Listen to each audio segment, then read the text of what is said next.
This was an overwhelming enemy. By their own strength, they were not going to be able to attack this huge enemy that had assembled together to come after them. And then he calls out to God, and at the end of his prayer, he says this, and this is a mom's prayer if I've ever heard one. He says, "We do not know what to do, but our eyes are on you." And God sends a prophet from among the people to stand up in the assembly and proclaim over them, God is going to give you victory. Hey moms, welcome back. We have missed you. We have been hunkered down in our homes over this Christmas and winter break, but we have definitely missed getting to be with you and talk to each other. You may not know this, but Rebecca and I especially, like, our lives are running so quickly that I think this podcast helps keep us friends. I thought about that the other day. I haven't seen you people. We've just been texting. That's what I'm saying is I think it gets really hard. And we just talked about, we got to see each other the other day, thankfully. Yes. But we talked about how it was hard to keep up when our kids were little. But right now, the struggle to kind of keep the communication going is just... there's so much going on even in the evenings and during the day with our children. And I think then when when kids get into school age, you maybe go back to work and things like that. And so it's a new challenge for us. So anyway, girls, I'm just looking at you guys. And by the way, I'm about to introduce Jenny, but I'm looking at you and saying, I'm so thankful we have gathered to do together that keeps us tethered. Yes. Because, this just kind of helps keep us in a rhythm of keeping up with one another. No, I agree. So it's a new year. We have a new season, and we're so thankful to get to kick it off today with our good friend, Jenny Worsham. Hello. I'm so glad to be here. We're so thankful that you are here. Hey, I'm sure most of our moms know who you are, but for those that don't, give us a little idea of who you are. What about your kids? What part you play in Gather? Your work? Jenny, what's something new you're going to share with me today? I've known you for so long. Gosh. Give us something new. I don't know, Rebecca. Known you since college. So my name is Jenny. I have 2 kids. Noah is 15 now, so we are doing the driving thing.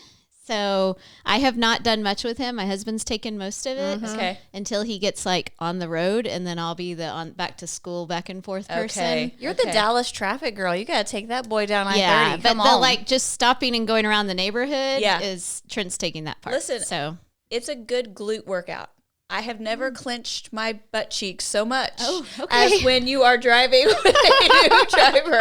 I'm fine with it. I'm like, listen, I'm already a late breaker, so I'm not scared when we get real close to the car in front of us. It's all going to be fine. Yeah. Okay. Yeah. Well, yeah. So we're in the very early stages of that. Okay. And then I have a daughter, 11, Emma. And so she is just at a fun, joyful stage of, kind of not quite a tween, but she still wanted an American Girl doll for Christmas. Did she really? Yeah. I love that. So it's like her release after school is to go up and play with her dolls, or she got a dollhouse, like a wooden dollhouse for Christmas. So I'm thankful that she still is able to release the stress of life through playing. So so those are my 2 kids, and then I've been married for almost 23 years to Trent, and he is a pastor, and I own my own CPA firm. Yes, you do, boss babe.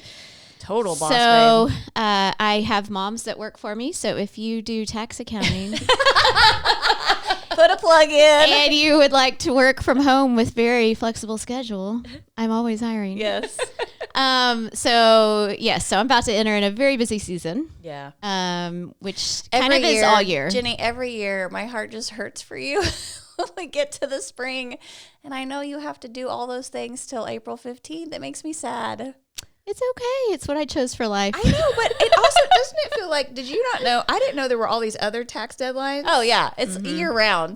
But spring feels like the kicker, man. That's the one. It's really all year round. Yeah. It doesn't really end. So, but yeah, it's been such a blessing to be on my own and not at a firm and have flexibility as a mom. Such a courageous thing to do, Jenny. Yeah. Looking back, I'm like, I would have never done this if I'd known how hard it was going to be. You know, there's Don't those we things. say that about everything in life, though? I mean, gather. Yes. Would we have done this if we had known how hard it was going to be? Absolutely. No offense, moms out there, but Yeah. No, I mean, you looking back, you're like, oh, okay. But in the moment, God tells you to do something, and you're just like, okay. Yeah. Or, you know, not all the time, but in that case, I was like, okay, let's go. Yeah. So 3 years in, and it's going great. So that's my real job, I guess. And then I do, my kids do go to University Model School, so I co-teach them on Tuesday, Thursday. So that's a thing that I never planned on doing. I never thought I'd be a homeschool mom, which is not quite the right description because I'm not really homeschooling, thankfully. But it's still a lot of work. So we're navigating, you know, all the schoolwork. Yeah. But it also is a joy to get to work with them through things and, you know, talk about history and view of the Bible and just kind of pulling all of that together and being able to see them learn that has just been really fun. Do you feel like you're learning alongside them? Yeah. I forget all of this stuff, you know? Sure. And so it's just neat to kind of get to learn history and math again, you know? Yeah. It's like people are like, you're never going to use this in your life. And I keep telling them, you will when your kids become in that class again. Jenny, you're we using found that a reason. again. We found it. That's the reason. That's the reason you're doing geometry again. Well, is to help you're your going to have kid. to relearn it too because it's a whole new way than when we learned it to start with. So everything's changed. Everything's different. So I do that and then gather moms. So been a part of this since the beginning with y'all and all the little random things we all do to make this thing roll along. Yes. Well, and Jenny in particular, you know, you were the one that had the initial heart and vision for the groups. Yes. And, you know, that's just such a beautiful part of how God gifted you to be hospitable, to be an includer.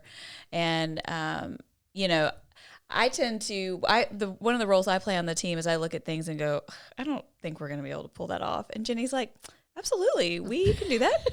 And, you know, so she was like, we're going to start these groups. And here we are, 400 and something groups later. Yeah. You know? So. Again, it's just, I don't know. God just like gives me a vision for something that he wants to happen. Mm-hmm. And I don't know how it's going to happen. And usually I don't even I'm not the one that has to do all the work to make it happen. But yeah, Kate is like, I'm like, oh, y'all should start a podcast. I'm not even going to be on it, but I think you should do it. That's funny. But no, I think it, you know, it's just God just is faithful to just take things that we have no idea what it's going to actually look like. Yeah. And looking back, I wouldn't have known that God had all of this in store. There's no way to know. No, it's cool. It's really cool. It's been a fun, surprising thing to learn about you, that you have that visionary piece. It's really neat because I think we have gone after big things Because of you. Yeah. Yeah. So it's a lot of fun. Yeah. I mean, I didn't even know that about myself.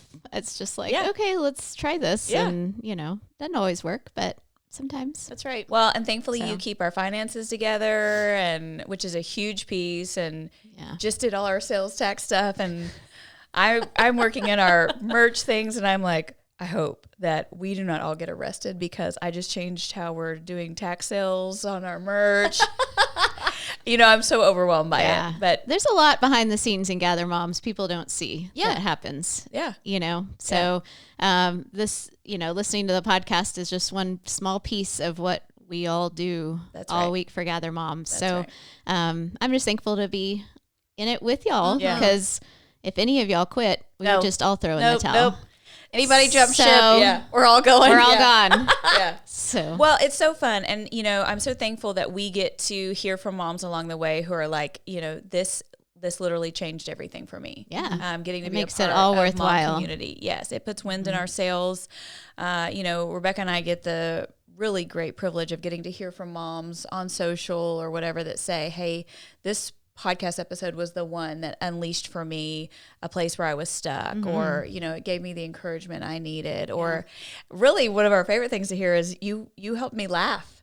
You know, I was out for a walk and was laughing like a maniac, and people probably thought something was wrong with me, but you know, what a blessing. Yeah. To be able to be in your ears and get to help lighten your day a little bit. Well, and I know you've missed us, but we're back. The We're back. podcast is back. Yes. And we're back, and we're so thankful that one of the things we just got to do was be with moms. We live in the Dallas area, and so we get to be with moms all over DFW to have a night for moms. And the theme of the event was Fix Your Face. and we talked all about that there, and so we want to talk about that here, about what that means. So here's a question for you guys as we talk about fix your face. Have you ever had to say that phrase to your kid? Fix your face? Or in some way, like, you better, I don't know, I feel like moms I've heard say, like, you better wipe that smirk off your face. Or, Oh, yeah, I've said that. yeah. Or put a smile on your face. Yeah. Act like you like it. Yes, about a Christmas gift they got or something. Yes. Oh, absolutely. Christmas gifts. Thank you. Yeah. Yes. You got to prepare them. Because Yeah.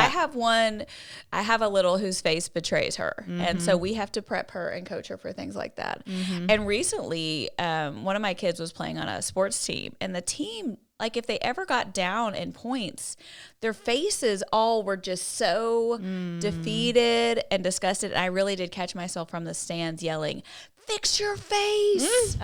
Because whatever your face, it communicates so much. And especially in that situation, what I was thinking about is your face is communicating to that other team that they have won. Yeah. You are wearing defeat all over your face. And sometimes we have to tell our face, no, Yeah. we are choosing to Fake it till you make it. That's right. Yeah. That's right. So do you guys feel like you have a good poker face, or that your face betrays you? Oh gosh, mine's terrible. Terrible. Jenny, you have the worst poker Yeah. face. It's terrible. People tell me that all the time. Like, you can tell what's going on in my brain. If So- someone says something in front of Jenny that you are like, think is weird or you don't agree with, you immediately are like, I feel like I can see Jenny's thoughts turning in her head. Yeah. Like, while she's trying to determine y'all, if what they said was actually like worth responding to, or Yeah. if you're like, no, this is too crazy. I'm just going to have to move on. I don't know how you fix that. How do you fix your face? I need your help, Kate. I don't know that, It's like an automatic reflex Is to it bad though? Like, at this point in my life, I'm like, listen, I mean, if it's crazy, I'm just going to, you're going to know. I don't know. Like, why am I trying to control myself so much? I think that sometimes the reason we have to fix our face is because the initial reaction that comes out on our face is not necessarily what we want to portray. Yeah, because crazy gets crazy. Exactly. But that doesn't necessarily help, like, calm the situation or get us to where we need to be, And I think especially when we think about situations with our kids, I think one of the reasons why it's so important for us to talk about fix your face is because if anybody is going to say something crazy in our life, it is going to be our children. They're going to tell us crazy things they have done.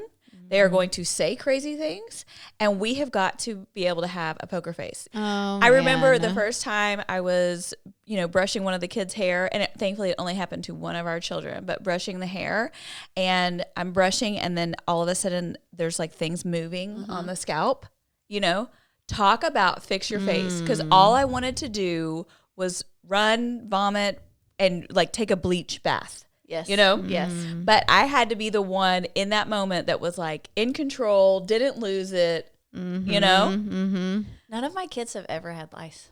No, What a blessing. me neither. How do we escape that? I don't really understand. I don't know. Maybe it's either. still coming for us, Jenny. I know. We never know. Probably. We blame my dad. We were at my parents' house, and he had pulled all this Christmas stuff down, and there was this old Santa hat. that Oh, had been no. up in the attic. No. And he gave it to one of the kids to put on their head. No. And so then the next morning, I'm doing her hair, and I see it. Ew. And I think to myself, for some reason, that Santa hat. And I went and I looked, and it had lice. It did. Yes, I could see them. Oh. I know, and that I didn't know they lived on like old things. I didn't either. Well, isn't that like when you were a little kid and you went shopping with your mom? I was never allowed to put anything on my head in a store. No, Oh no yeah. hats. I'm on no- that with my kids too. Yeah. Yeah. And we can't Don't put that couldn't share on. hairbrushes. Oh, Yeah. we were like hardcore in the Blackhurst house, man. Yeah. You did not. I still to this day, when Abby wants to use my hairbrush, I'm like, no, that's my brush. Go get your own. I ain't sharing with you. So I think with fixing our face, I want us to think about one of the reasons I think we have to fix our face is because of the crazy things our kids are going to say. But I think the other reason is that we have to be paying attention to what our faces are fixed on, because it matters where our focus is when we're fixing our face. So it's not only the expressions that are coming out of our face, but it's what our faces are fixed on. It's going to make such a difference as we mother. It has been said that you steer where you stare. And so wherever you are looking, wherever your face is going to impact how you respond to situations. And primarily, I think, we are facing daily battles as moms. And some are smaller kind of little skirmishes, maybe not a full-blown battle that we're facing every day, but some are big. And in the battle, one of the primary things we have to do is look at where our face is looking. But I just wanted to ask you guys, what do you feel like are the battles that you're facing right now in your house? Geometry. That doesn't come naturally to your CPA? No, it's a different breed of math. Okay. So it was not my favorite then. Yeah. And now my son is reliving it, and I'm having to relive it again. Okay. And because we do the university model schooling, the teacher teaches, and then he comes home and has to do the homework. But if he doesn't understand, we had a teacher switch in the middle of the semester. It's been a rough time. So I feel like I'm having to relearn it to be able to reteach. And so the things that I'm like, oh, you should know this. And then he's like totally doing the problem wrong. I'm like, let's go over this again. Yeah. And I'm not a teacher personality. So patience there is not my strong suit. Yeah.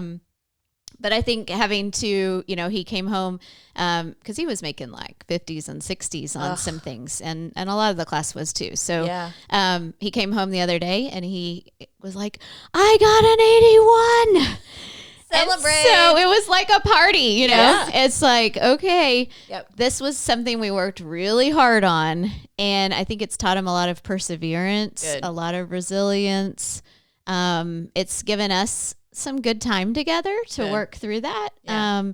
But it's been lots of emotions, tears, anger, frustration, trying to understand it. And so trying to and I have to work on fixing my face with it. Trying to have the patience and not have this look of irritation. Like, are you serious? You still don't get this, Yeah. And trying to help our kids learn something new can be really frustrating. Yeah. And, but then the joy on the other side of like, okay, we came through that battle and you made some progress. We still have work to do. But I think that's, a small thing, obviously not like a life-altering thing, but something that's just caused a lot of emotion in our house and a lot of frustration. Yeah. And teaching him how to handle that when things don't come. When you're an A student forever in math and then all of a sudden you're struggling, it's like learning how to handle that is hard. And I think one of the hard things about that is it's a long suffering because you're in geometry for a year. It's not like this one little thing that you try and get over. I mean, he's under it the whole time. Yeah. Listen, my heart goes out to him. I remember I tried to make it 6 weeks in my honors geometry class in high school. And I was like, it was the first time I had to switch out of an honors because I was like, I'm not going to survive this. Yeah. My brain does not work this way. I do not understand we're it. hanging tight with the honors, but it's hard. Yeah, it was terrible. I remember this is probably I was a very respectful kid. I was a really good student, but I remember feeling so frustrated. I wrote at the top of my quiz, I wish I could answer this correctly, but you did not teach us any of this. And I turned it in like that. Girl, that's some guts. He was a terrible teacher. We didn't understand what was going on. It was terrible. I went to tutoring. It was terrible. The whole thing was just awful. So I just was like, peace. Yeah. I'm going to roll up with the regular kids and we about to just coast through this bad boy because Shout out to the regular kids. I loved it. It was great. Then it was a great experience because it was a different teacher. He was a coach. He was great. Great. Makes a difference. Yeah. Yeah. What about you? What are y'all battling? You said so many things in that sentence. That were bad? Don't how run you for want it. public office. Listen, Okay. take it how you want it. I have a pure heart. I meant it in a good way. Okay, mine is arguing. I have a preteen that is not malicious. Half the time, they're not trying to be disrespectful. Yeah. They just know no other way except to argue with what, it does not matter what you say. Yeah. From unload the dishwasher to pick up your room to make sure your homework's done, everything is an argument. And trying to figure out as a parent, like, I don't want to get super mad because I understand it's part of this season of growing. Yeah. But then also trying to teach them, obey first and then we can discuss later. It's so hard. Yeah. Yeah. That obey first piece, that can be a really tricky one, but it's so important. Yes. Because, outside of your home, when they work for a boss and they, all the things they're going to do, and if they get pulled over by a police officer, you know what I mean? Like, Yes. you have got to obey first. Yes. And then if you have an issue, then you can follow up. That's right. Come back around later and we'll chat. Yeah, absolutely. I think it's hard when our kids hit that age of preteen to where they start to have responsibilities and they start to realize that the childhood that they had that was pretty blissful and no responsibility except for small chores or something was really amazing. Yes. And then all of a sudden they have this reality of like, life is hard. Yeah. And it's only going to get harder. As an adult, you've got a job that you got to work all day, every day. And they're like, what? Yes. Yes. And you're like, sorry to break it to you, bud. Yeah. But it doesn't get any easier. Yeah. You know? Well, and if I could go back and have someone just tell me to go pick up my room, I'd be thrilled. Right. Is that all I have to do today? You have to pick up a whole house now. Let's go. Yeah. Yeah. Yeah. All right. So I think that those battles are very real. I think we also have moms that are, battling not only things with their children, but they may be battling things within themselves. For sure. I'm thankful we talk about this more, but I still don't feel like we've really reached the place. And it's a journey of being able to express it. But I think we have a good number of moms who are struggling with depression, who struggle with crippling anxiety, who are struggling with their bodies, post having kids, getting older, things like that. Perimenopause. Yes. Rebecca told me the other day, I think that's what you're in, Jenny. How'd that hit you? I was like, It keeps I showing agree. up on my social feed right now. I feel like too. Instagram knows that I have it, and I don't even know, but Listen. somebody does. Terribly rude. Like, So rude. Get out of here. Y'all don't know me. You don't know what I'm up against. But I keep also getting served all these ads for bedwetting. And I'm like, okay, no, for kids. I think some of the battles that we're facing, sometimes it may not even be in a mama's own home, but it's outside of her home. So it's an extended family member. It's a parent. There are things like that where, you're dealing with someone outside of your home that's dealing with mental illness, that's received a diagnosis, that's the relationship is just not healthy. They're saying things to you. And, so we have these various battles that we're fighting as moms as we go about life. And so from the small things to the big things, we live in a fallen world and we will have challenges. I want us to follow the model of a guy with a weird name and an obscure passage in the Old Testament as we face these battles, because I think he tells us that as we go into these, how we can fix our face. And so I want to tell you about a guy named Jehoshaphat. I've tried to shorten it to like Fatty. That is awesome. Fatty is way better because I was going to say J-Ho, and I don't. Man, bless them parents' hearts. They could not nickname that kid for nothing. Fatty is amazing. I think it's awesome, too. And that came straight out of your mouth without even trying. I mean, did. hello, you just said. Yeah, I tried J-Ho one time, and it didn't really work great. So he's just going to be one of those kids that we're going to call him his full name. It's a long name. Yeah. Poor guy. And so, yeah, it's like, Try putting that all in those little boxes on test, You run out of Scantrons. boxes. Yeah, the Scantrons. Anyway, yeah, sorry. what would it end at? Yeah. So So I want to tell you about Jehoshaphat. So we see his story in 2 Chronicles 20, and I'm just going to set it up for you here. This is kind of you guys, in the Old Testament, there was a period of time where the Israelites were ruled by kings, and some of the kings were really great, and some of them were really terrible. And Jehoshaphat, thankfully, is a good king. His dad had been a good king, and Jehoshaphat's a good king, and he did all these wonderful things for the Israelites. But then we come across this story, and we're going to be in 2 Chronicles 20. I'm going to read you 4 verses to set the story up. Here's what it says. After this, the Moabites and Ammonites, and then with them some of the Meunites, came against Jehoshaphat for battle. Some men came and told Jehoshaphat, "A great multitude is coming against you from Edom, from beyond the sea, and behold, they are in Hazazon Tamar," that is in Gedi. Then Jehoshaphat was afraid and set his face to seek the Lord, and proclaimed a fast throughout all Judah. And Judah assembled to seek help from the Lord. From all the cities of Judah, they came to seek the Lord.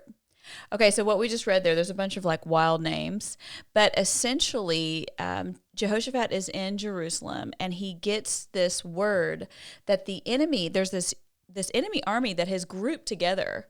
And doesn't that feel like the battles of our lives sometimes? Because it's usually everything not happens one thing. at one time. Yes. Yes. So all these enemies have teamed up, and they are coming at him. And it's, they are in a couple days distance of walking with their armies, and they are heading toward him. And so the scout comes and tells him they are on the way. And Jehoshaphat has this really great response. First of all, I love, he's this God-honoring king, but it says that he was afraid. And I think fear is an appropriate response. Mm-hmm. We see the battle, and we feel this fear. But he didn't stop there. It says, and then he set his face to seek the Lord. Mm-hmm. But I think he could have done a few other things. Mm-hmm.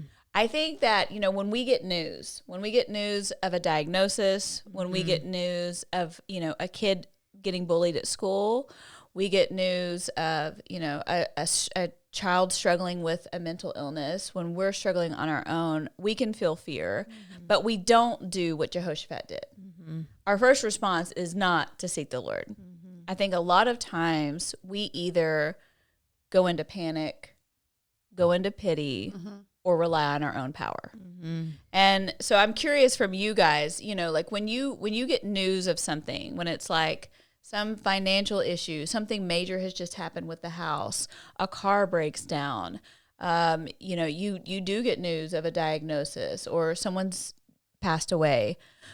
When you hear that the enemy is at the gate, do you think your first response is panic, which is like, oh my gosh, what are we going to do? And it's just, just a lot of anxiety. Mm-hmm. Is it pity? Because I think Jehoshaphat could have looked at his life and said, rude, I've been out here serving you, Lord. Mm-hmm. I have made sure that your word was distributed to this whole nation. Mm-hmm. I have made my life about your glory. And now you're letting this great horde come toward me to attack me, And then I think the third response is to go into our own power. Mm-hmm. So we start Googling. We set up the Sign Up Genius to bring meals. We start, buying medications or booking appointments or whatever it is to start looking for solutions by our own power. Mm-hmm. So what is it for you guys? I think initially it's panic for me.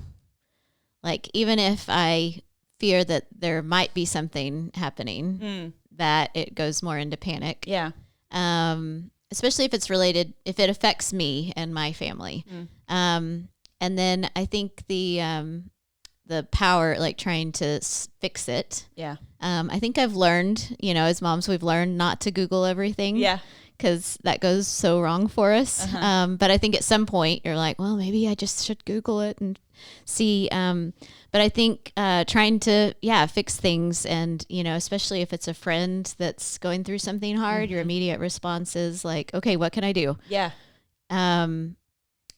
I do think when I think I've seen when it immediately is like an emergency situation and it doesn't impact me directly, I do feel like I'm more tend to cry out to the Lord then. But if it's directly affecting me, that's not my first response. Yeah. I'm like, for sure.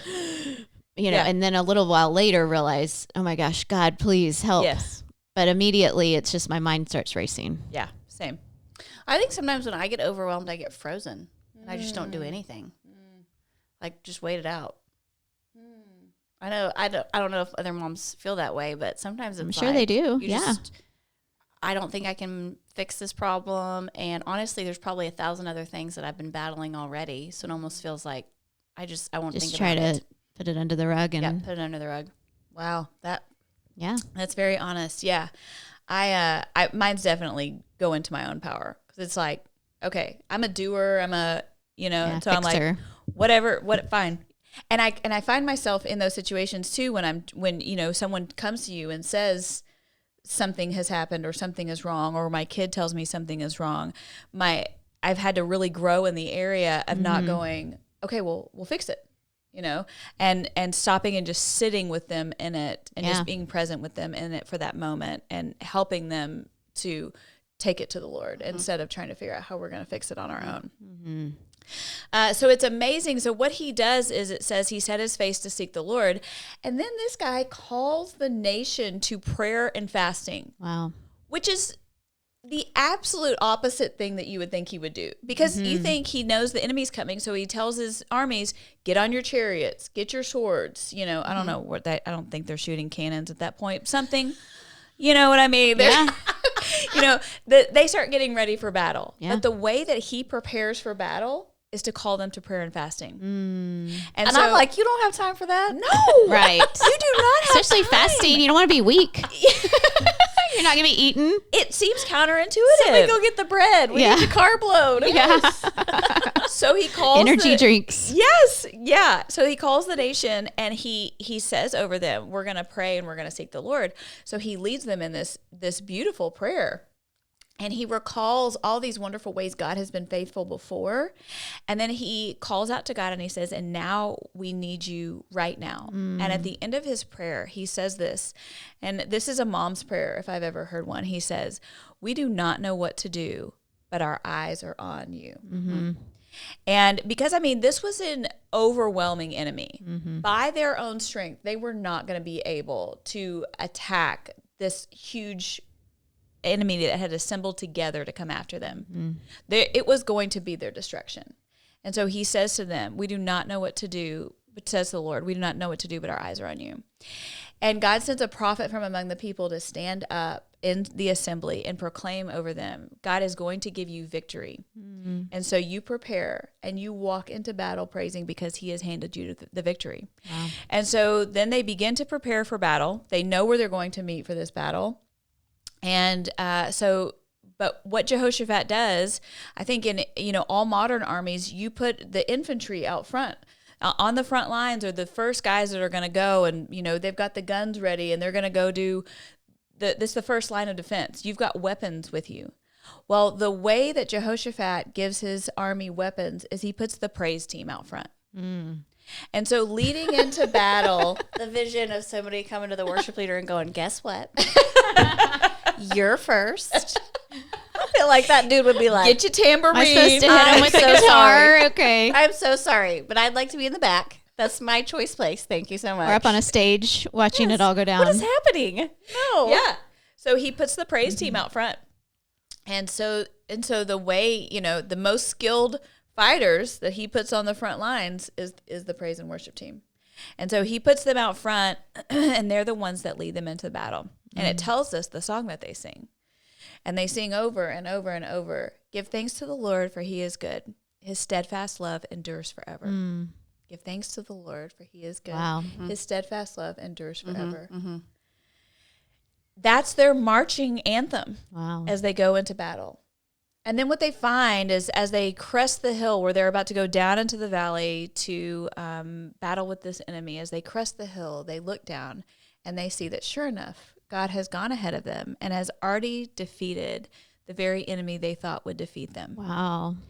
And he went ahead and he took them out. And then more than that, what was going to be their greatest battle becomes their greatest blessing, because then they walk down into that valley. All these, the enemy has been killed, but what the enemy had brought with them was treasures. They had gold. They had swords. They had all of these things. And God tells them, Go down and now take the plunder. The plunder that was meant to defeat you, now you get to reap that. And so they go, and it says for 3 days, they walk into this valley and they bring back all of these things. These very things that were meant to defeat them, God uses for their good. Wow. And so I think as moms, Jehoshaphat sets such a beautiful example for us of how we face battles. Because there will be things. We'll get a text message from a teacher. We'll see an alert on the news. We will go to a doctor's appointment and get a diagnosis. And there will be a moment where we know the enemy is at the gate. And we can feel afraid. But then we follow the model of Jehoshaphat and we set our face to seek the Lord. And then we go into that battle with prayer, that's our first step, and praise. And that is our guiding force as we have these battles as moms, that we set our face to seek the Lord. And we say, we don't know what to do, but our eyes are on you. And we keep our eyes on him through prayer and through praise. I think encouraging other moms also, because sometimes your brain isn't very clear when you're faced with something really scary or traumatic or surprising. Yeah. That having another mom come to you and say, okay, we're not going to try to fix this right now. We are going to stop down and we don't know what to do. Yeah. I know I've prayed that over moms because I'm like, I don't know how to help in this situation. Yeah. I don't know what to do, but just going to God and saying, but our eyes are on you. Yeah. And I'm going to help you praise and pray through this. Yeah. We can be the prophet in the crowd. Yeah. That stands up and says, here's the truth. Yeah. Because as moms, we do know that God has given us the victory. 1 Corinthians promises us that we are more than conquerors through Christ who loved us. And so we do have victory over sin and Satan and the things that want to destroy us.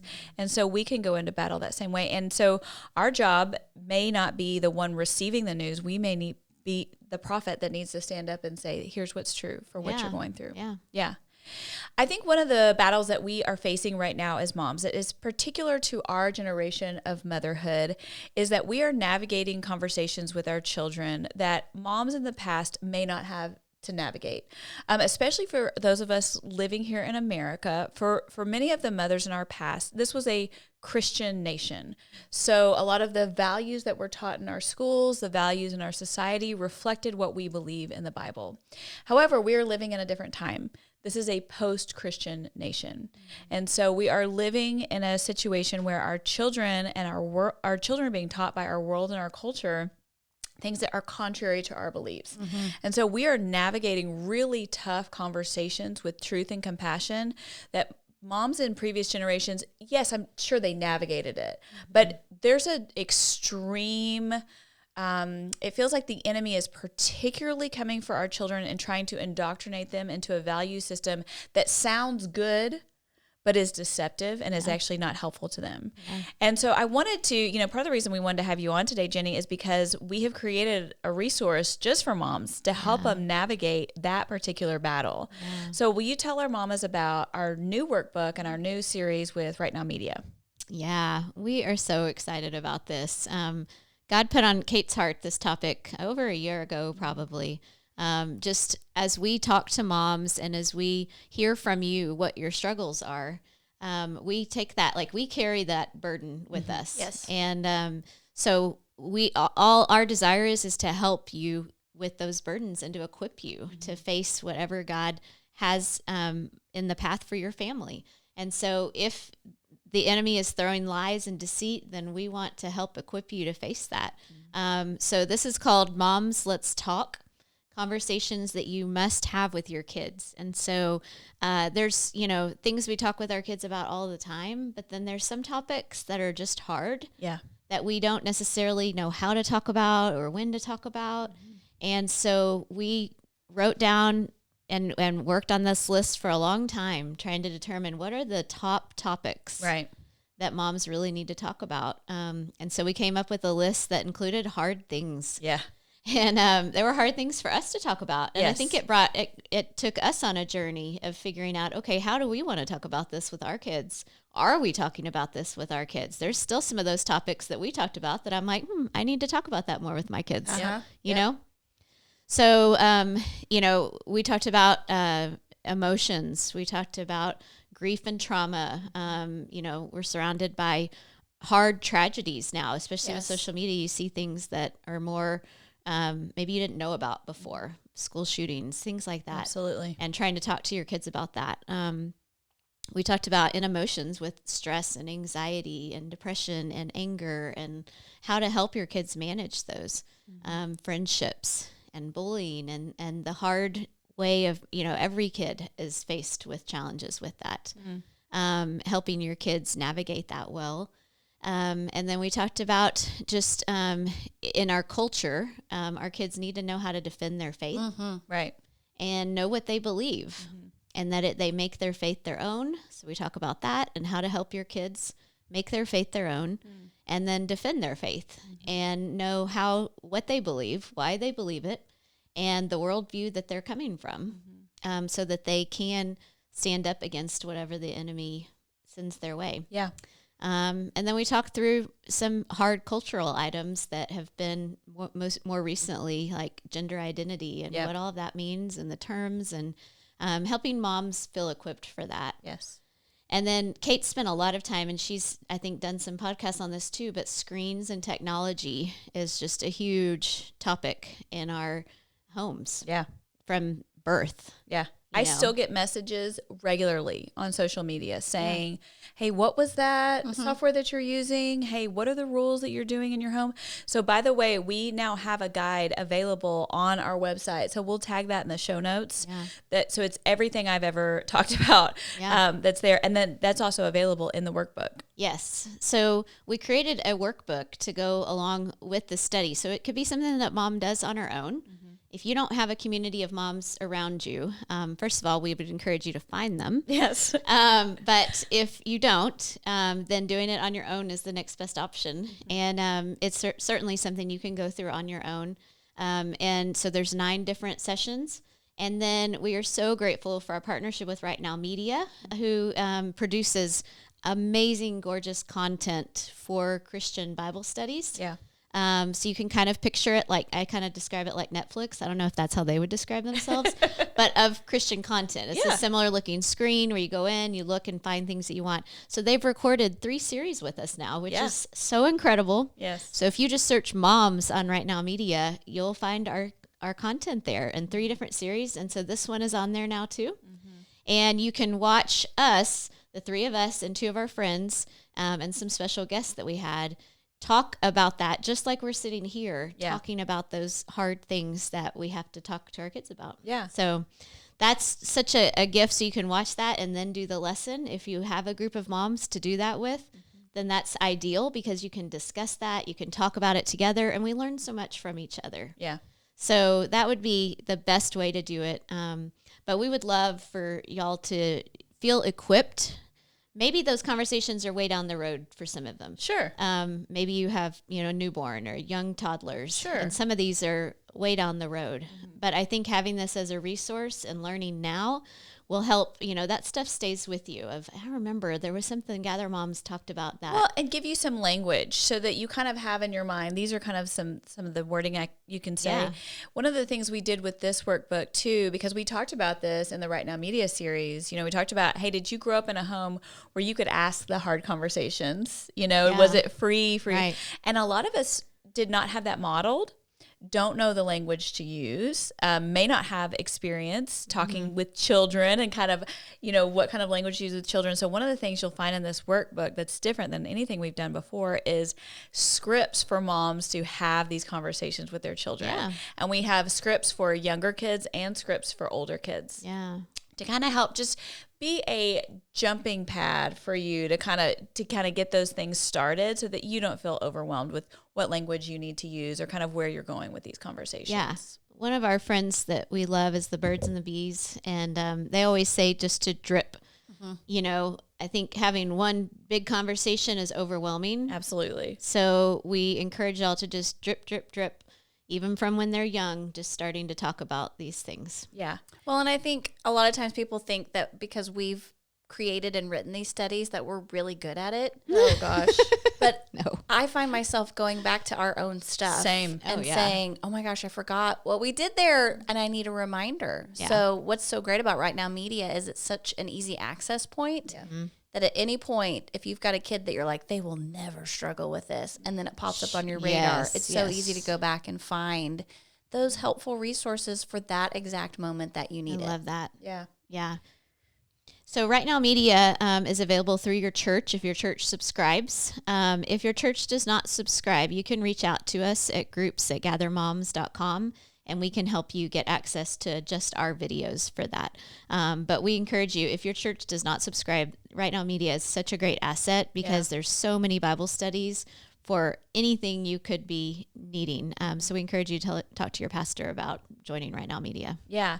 And all of the workbooks are available on Amazon, and it's also all on our website. So if you kind of are listening to this and you want to get a better handle on it, you can go to our website and you can see all the workbooks we've created, all the Right Now opportunities we have, how to start a group. It's all right there. And like Jenny said, email us, groups@gathermoms.com, hit us up on social. We have people that will respond to that and help you get what you need. Yeah. Hey, Jenny, thanks for being here with us as we kicked off the season. It was great. Thanks for having me. All right. Okay, moms, we love you, and we'll see you next time. Bye-bye. Bye.